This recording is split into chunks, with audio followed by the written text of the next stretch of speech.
Salah satu tokoh Wali Songo yang sangat berperan dalam menyebarkan dakwah di Pulau Jawa adalah Sunan Kalijaga. Beliau mampu memasukkan pengaruh ajaran Islam pada tradisi Jawa. Sunan Kalijaga merupakan satu dari 9 wali yang memiliki perbedaan cukup menonjol dari para wali lainnya.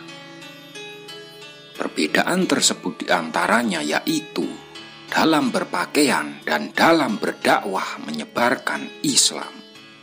Dalam berpakaian, Sunan Kalijaga lebih sering memakai pakaian yang berwarna hitam dengan belangkon khas Jawa yang beliau pakai.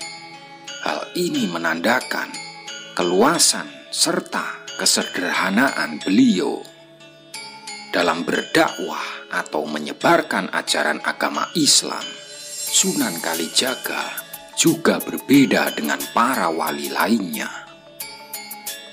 Beliau cenderung lebih halus atau pelan-pelan dalam memasukkan ajaran Islam ke dalam kebiasaan atau tradisi Jawa. Sampai akhirnya Islam bisa masuk ke Pulau Jawa seperti sekarang ini. Menurut sejarah yang dikenal di masyarakat umum, Sunan Kalijaga memiliki nama asli yaitu Raden Mas Said atau Raden Said. Beliau anak seorang adipati Tuban yang bernama Ki Tumenggung Wilatikta. Namun ada juga yang mengatakan bahwa nama lengkap ayah Raden Mas Said adalah Raden Sahur Tumenggung Wilatikta. Nama-nama lain dari Sunan Kalijaga adalah Raden Mas Said atau Raden Said, Raden Abdurrahman, Lokojoyo, dan Pangeran Tuban. Pada masa mudanya, Raden Mas Said merupakan seorang yang giat dalam mencari ilmu, terutama ilmu agama Islam. Beliau pernah berguru pada Sunan Bonang, Sunan Gunung Jati, dan Sunan Ampel. Menurut cerita yang ada, beliau diperkirakan lahir di tahun 1450. Asal-usul atau silsilah beliau ada yang berpendapat Raden Said atau Sunan Kalijaga merupakan orang pribumi Jawa asli. Pendapat tersebut berdasarkan pada cerita Babat Tuban yang menceritakan tentang penguasa Tuban pada tahun 1500 Masehi. Menurut sejarah, Sunan Kalijaga memiliki usia hingga 100 tahun. Dengan begitu berarti beliau mengalami berakhirnya kekuasaan kerajaan Majapahit yang berakhir pada tahun 1478. Selain itu, beliau juga mengalami masa Kesultanan Demak, Cirebon, dan Banten. Bahkan juga merasakan masa kerajaan Pajang yang berdiri pada tahun 1546 dan juga masa kerajaan Mataram yang dipimpin oleh Panembahan Senopati. Beliau juga diriwayatkan ikut serta dalam merancang pembangunan Masjid Agung Demak dan Masjid Agung Cirebon. Sebagai bukti, di situ terdapat tiang utama yang merupakan hasil kreasi dari Sunan Kalijaga. Ada salah satu riwayat yang mengatakan bahwa Raden Said atau Sunan Kalijaga menikah dengan Dewi Saroh binti Maulana Isa, yang mana Maulana Isa memiliki 2 orang anak yakni Dewi Saroh dan Sunan Giri.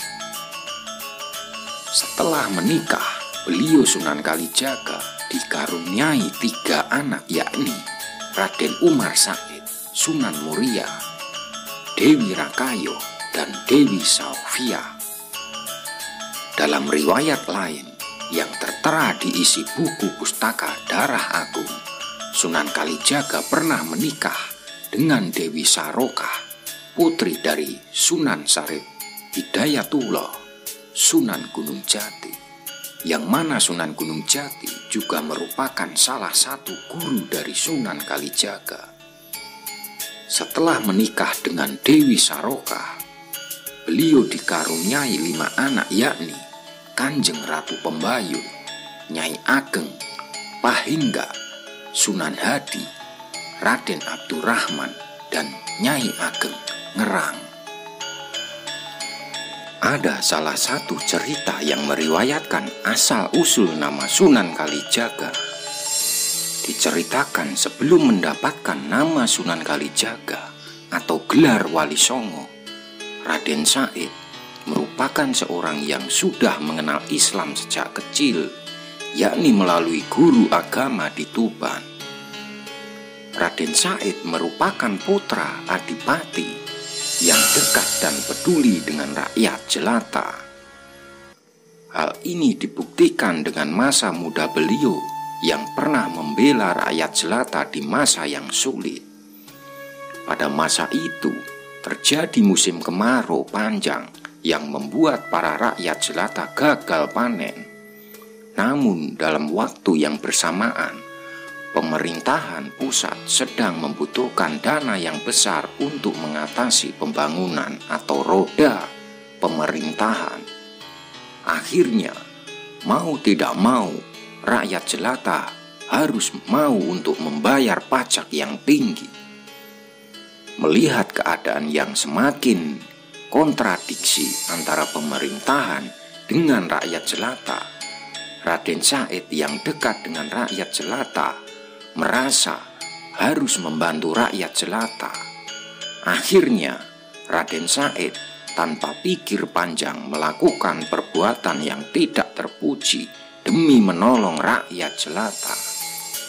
Beliau mencuri hasil bumi yang tersimpan di gudang penyimpanan istana ayahnya.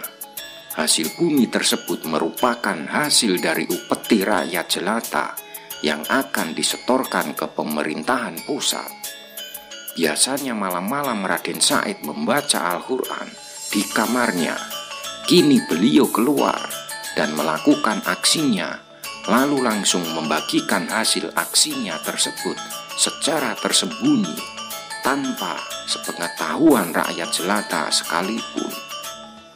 Namun, seiring berjalannya waktu, penjaga gudang pun merasa curiga melihat barang-barang yang akan disetorkan ke pemerintahan pusat semakin berkurang.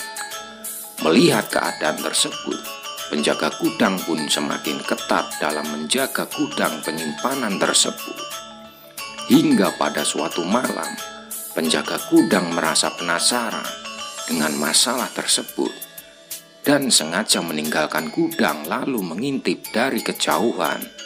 Ternyata penjaga gudang tersebut berhasil memergoki aksi Raden Said, dan akhirnya Raden Said ditangkap dan dibawa ke hadapan ayahnya. Raden Said pun dimarahi habis-habisan, dan beliau juga mendapatkan hukuman cambuk sebanyak 200 kali di tangannya karena mencuri. Selain itu, Raden Said juga disekap selama beberapa hari, tidak boleh keluar rumah. Setelah lepas dari sekapan, Raden Said tidak merasakan jera atas hukuman yang menimpanya. Beliau memutuskan untuk melakukan aksinya di luar istana.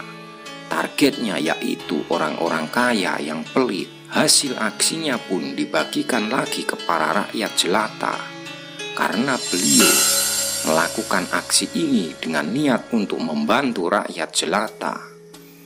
Dalam aksinya di luar istana, Raden Said mengenakan pakaian serba hitam dan memakai topeng.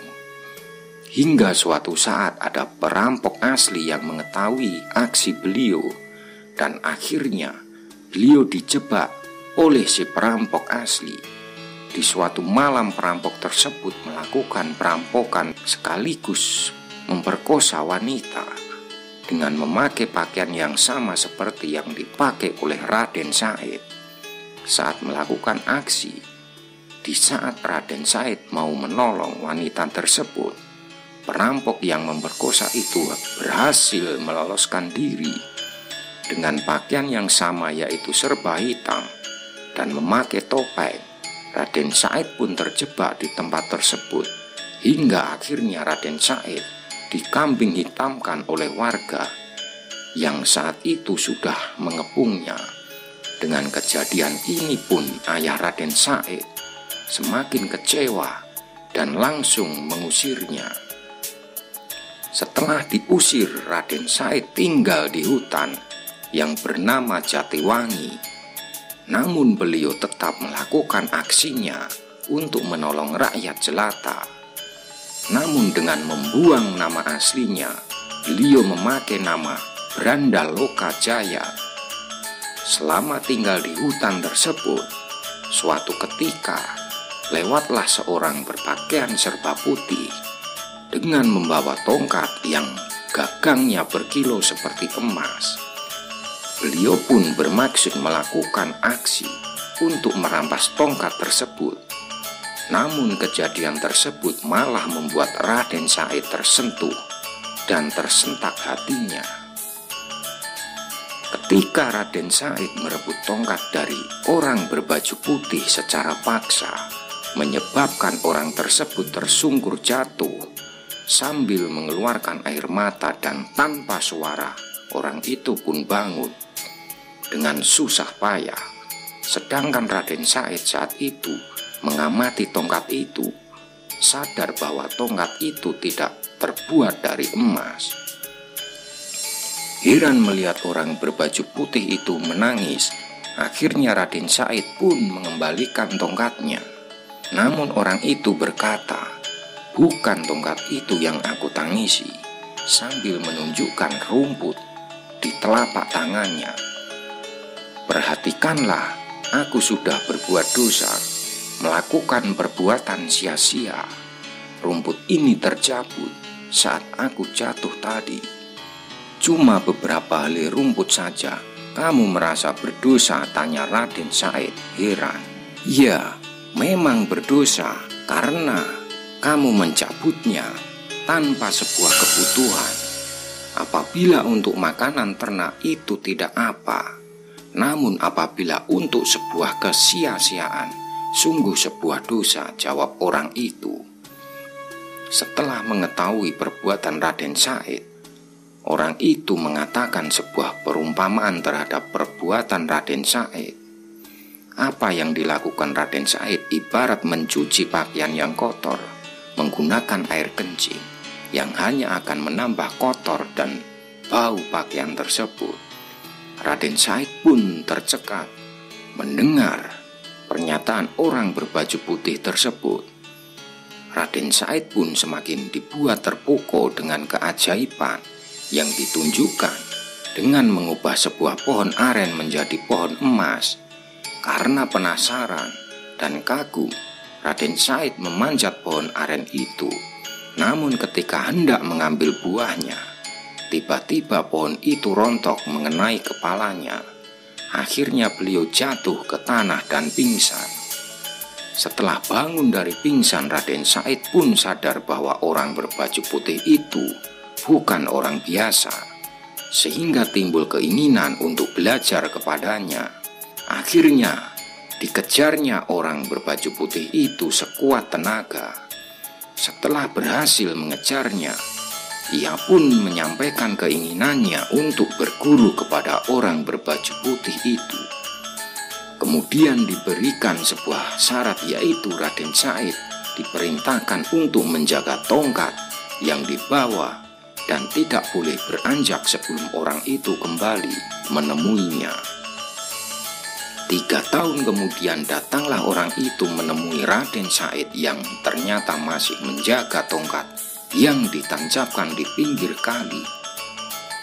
Orang berbaju putih itu ternyata adalah Sunan Bonang.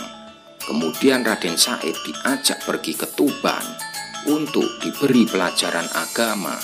Sebagian orang percaya bahwa dari kisah inilah nama Sunan Kalijaga diberikan kepada Raden Said, karena kata Kalijaga terdiri dari kali berarti sungai dan jaga berarti menjaga.